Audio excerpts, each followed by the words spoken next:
Queridos, graça e paz, estamos de volta com mais um trecho da Palavra de Deus e meditação do nosso estudo, a série que eu estou trazendo, a maldição que Jesus levou na cruz.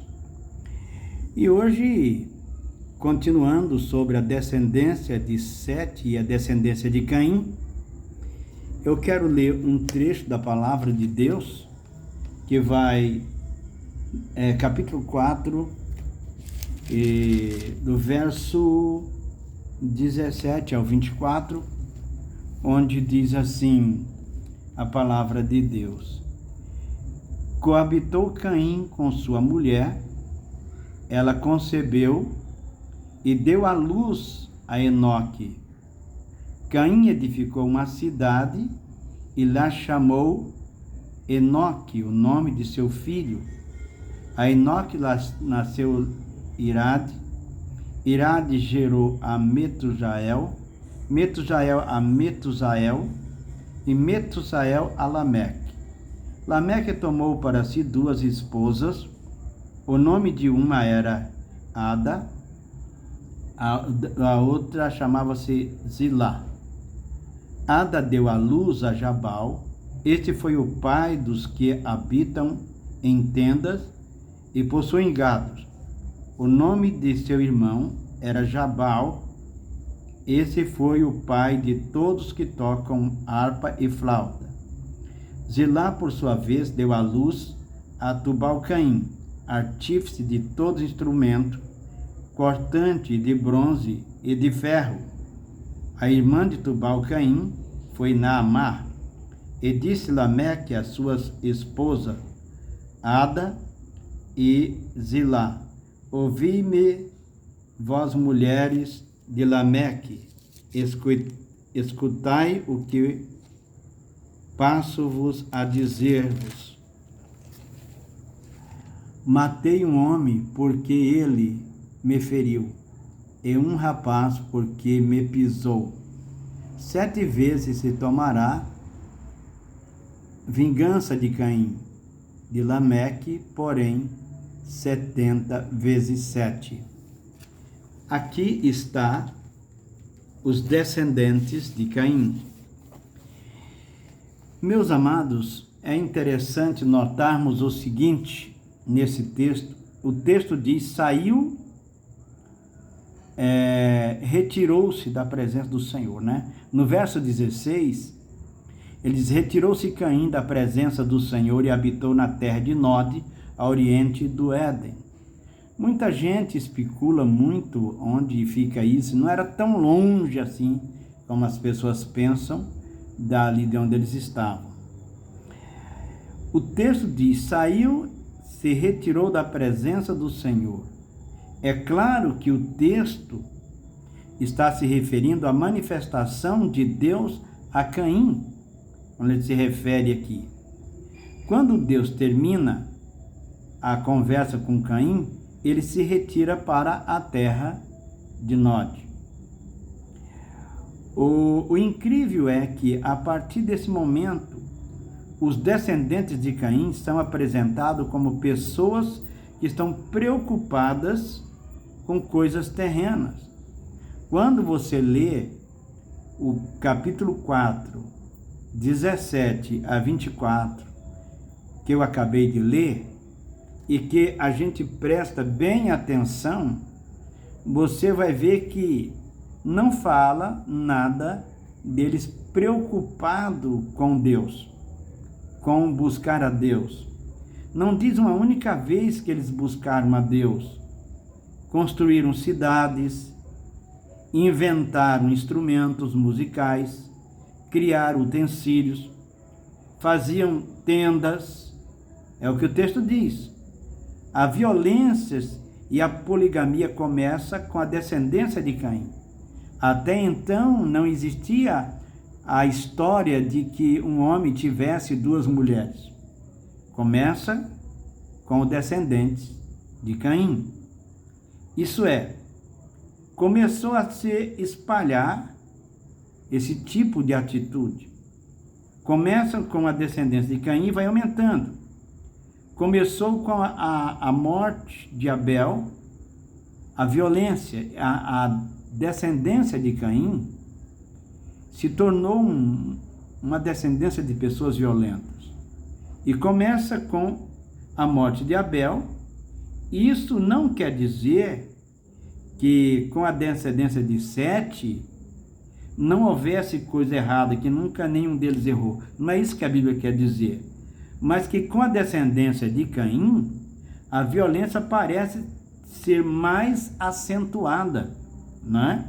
Tomou um vulto bem maior do que o esperado. Ou talvez nem se esperasse isso, porque não era esse o plano, né? Mas vamos ver então. Então, a descendência de Caim, ela tornou-se violenta, então parece que ela se tornou mais acentuada nesta situação. Continuando no capítulo 4 do Gênesis, verso 19, diz: Lameque tomou para si 2 esposas. O nome de uma era Ada, a outra se chamava Zilá. Então, aqui, pela primeira vez, se ouve falar de um homem com mais de uma mulher. Não era esse o plano de Deus. Quando Deus criou o homem, ele criou uma mulher. A poligamia já foi um desvio que começa com a descendência de Caim. Vai notando, irmão, que a maldição vai se espalhando. As pessoas dizem que não tem maldição, vai vendo. Começa com a morte de Caim, primeiro com o pecado de Adão. Adão é expulso, tem os filhos, um mata o outro. A descendência de um começa a ser materialista, começa a ser violenta, começa a sair fora do padrão, que é cada homem ter uma mulher só. Aqui ele já passa a ter 2 e ameaça as mulheres. Então veja você que a ameaça feminina começou muito cedo, né?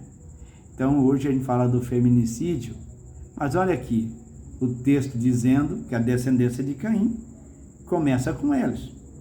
Então, nós vemos que ele era violento e vingativo. Verso 23 e 24 diz assim: Disse Lameque à sua esposa, Ada e Zilá: Ouvi-me vós, mulheres de Lameque, escutai o que passo a dizer-vos. Matei um homem porque ele me feriu. Veja bem. E um rapaz porque me pisou. 7 vezes se tomará a vingança de Caim, e de Lameque, porém, 70 vezes 7. Algo aqui muito interessante de se prestar atenção é que ele tem prazer de dizer que é violento. Ele fala que matou um homem porque pisou um rapaz, né? Um homem porque feriu um rapaz porque pisou a ele. Aquele tipo do homem do estopim curto, daquele homem violento.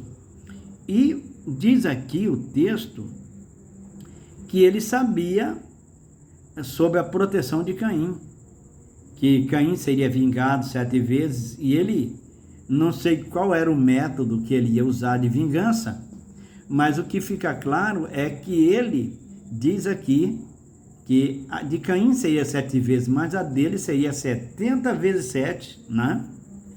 Veja o número excessivo e o desejo de vingança que esse homem tem. Esse é o descendente de Caim. A maldição vai andando na terra a partir do momento que o homem se afasta de Deus, transgride a lei de Deus, e a descendência dele parece não ter buscado a Deus. Como eu já disse, procurou mais se preocupar com as coisas terrenas. Muito bem. Ainda diz o texto o seguinte, aqui, antes de eu ler o texto, eu quero fazer mais uma observação. Lameque, ele segue os passos de seu pai. Quem era o pai na descendência? Caim, né? ele segue os passos do pai na prática do mal. Após a morte de Abel, Deus deu outro filho ao casal, né? Adão e Eva. O texto diz no capítulo 4, verso 25 e 26, tornou Adão a coabitar com sua mulher, e ela deu à luz um filho, a quem pôs o nome de Sete, porque disse ela: Deus me concedeu outro descendente em lugar de Abel, que Caim matou. A Sete nasceu-lhe também um filho, ao qual pôs o nome de Enos.